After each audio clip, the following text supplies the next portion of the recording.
എൻ്റെ മോൻ്റെ വിസിറ്റിംഗ് ഈ മാസം ലാസ്റ്റ് തീരും. ഇജ്ജ് എന്തെങ്കിലും ഒന്ന് പറയും. ഇൻഷാ അല്ലാ നമുക്ക് ശരിയാക്കാം. നിങ്ങളിപ്പോൾ പോയിക്കോളി. നിങ്ങളിവിടെ നിൽക്കി, ഞാൻ ജാഫറിനോട് സംസാരിക്കാം. ഓൻ്റെ അടുത്ത ഫ്രണ്ട് അല്ലേ? അതിലും വലിയ ബന്ധമല്ലേ ഞങ്ങൾ തമ്മിൽ. എന്നിട്ടും ഞാൻ എത്രാമത്തെ വട്ടാണ് എൻ്റെ മോൻ്റെ വിസൻ്റെ കാര്യം പറഞ്ഞ് ഓൻ്റെ അടുത്തേക്ക് ചെല്ലണത്. ഓരോ കാര്യം പറഞ്ഞ് ഒഴിവാക്കാണ്. എന്നിട്ട് ഇപ്പം എന്താ അവൻ പറഞ്ഞത്? വിസ കിട്ടണം എന്നുണ്ടെങ്കിൽ ഭാഷ പഠിക്കണം എന്നാ പറയണത്. എവിടെങ്കിലും ഒന്ന് പണിക്ക് കയറിയാലല്ലേ ഭാഷ പഠിക്കാൻ പറ്റുള്ളൂ. പോവല്ലേ, ഞാനൊന്ന് സംസാരിക്കട്ടെ. ഇജ്ജ് റൂമിൽ നിന്ന് ഇറങ്ങിയാ? ഇല്ല, ഞാൻ ഇപ്പം ഇറങ്ങും. എന്നാ ഇറങ്ങല്ലേ, ഞാൻ അത് വരുന്നു. ഞാനിവിടെ വന്ന കാലം തൊട്ടുള്ള പരിചയമാണ് എനിക്ക് ആ കുട്ടിയാക്കാനെ. മൂപ്പർ പല രീതിയിലും എന്നെ സഹായിച്ചിട്ടുണ്ട്. അങ്ങനെ ഒരാളെ മോൻക്ക് എൻ്റെ കമ്പനിയിൽ വെയർ ഹൗസിലെ പണിയോ ക്ലീനിങ്ങിൻ്റെ പണിയോ കൊടുക്കാൻ പറ്റുമോ? ആ കുട്ടി അത്യാവശ്യം പഠിച്ച കുട്ടിയാണ്. എന്നാ ഇജ്ജ് നല്ലൊരു പണി ശരിയാക്കി കൊടുക്ക്.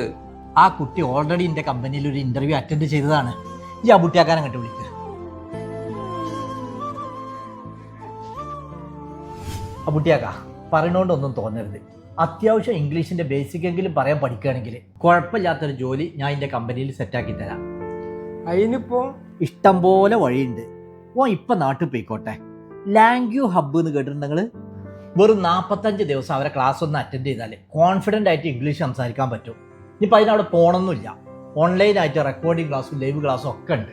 നിങ്ങളെ മോനോട് നാട്ടിൽ ചെന്നിട്ട് ഈ ക്ലാസ്സിലൊന്ന് ജോയിൻ ചെയ്യാൻ പറയും. എന്നിട്ട് നിങ്ങൾ വരി. ഇൻഷാ അല്ലാ നല്ലൊരു ജോലി നമുക്ക് എൻ്റെ കമ്പനി തന്നെ സെറ്റാക്കാം. കുട്ടികൾക്കും മുതിർന്നവർക്കും ഉൾപ്പെടെ സ്പോക്കൺ ഇംഗ്ലീഷ് കൂടാതെ 5ാം ക്ലാസ് മുതൽ +2, ഡിഗ്രി, PG തുടങ്ങി എല്ലാ സബ്ജക്ട് ബേസ്ഡ് ഇൻഡിവിജ്വൽ ട്യൂഷനും അവൈലബിൾ ആണ്. ജോലി ചെയ്യുന്നവർക്കും വിദേശത്ത് പോയി ഒരു ഇന്റർവ്യൂ അറ്റൻഡ് ചെയ്യാനും വീട്ടമ്മമാർക്കും ഒക്കെ പ്രയോജനപ്പെടുത്താൻ പറ്റുന്ന ഒരു കോഴ്സാണിത്. കൂടുതൽ വിവരങ്ങൾക്ക് ഈ നമ്പറിൽ ബന്ധപ്പെടാം.